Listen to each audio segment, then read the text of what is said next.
You keep trying to save people who are already committed to their own destruction, and nobody wants to say that part out loud because it sounds cruel, but it's not cruel, it's reality.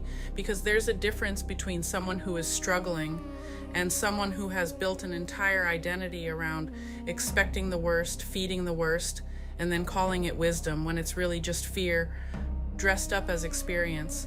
And you walk in with light, with faith, with this belief that maybe if you love them enough, explain it better, show up stronger, you can pull them out of it.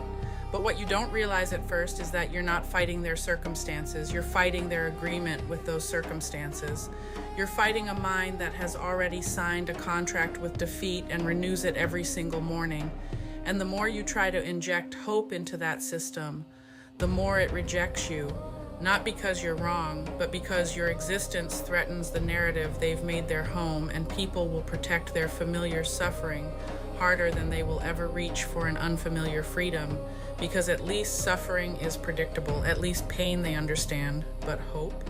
Hope requires risk. Hope requires responsibility. Hope means if something good is possible, then you actually have to show up for it, and that terrifies people who have been overwhelmed for too long.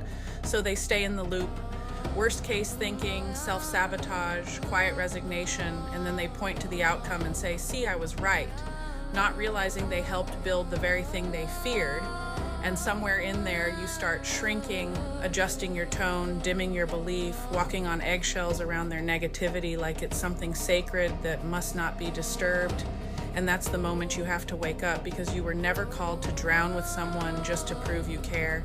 You were never meant to abandon your clarity to make someone else comfortable in their confusion. And love does not mean agreeing with someone's darkness. It does not mean co-signing their hopelessness. It means telling the truth even when it creates distance.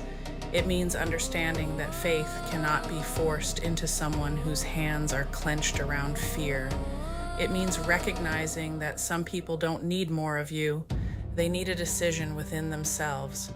And until that decision is made, you can pour oceans into them and they will still say they are thirsty. Not because the water isn't there, but because they refuse to drink. And at some point, you have to stop asking, how do I save them? And start asking, why am I trying to override something they are actively choosing? Because whether they realize it or not, belief is a choice that gets practiced into reality. And the Bible already said it long before we gave it psychological terms. According to your faith, let it be done unto you.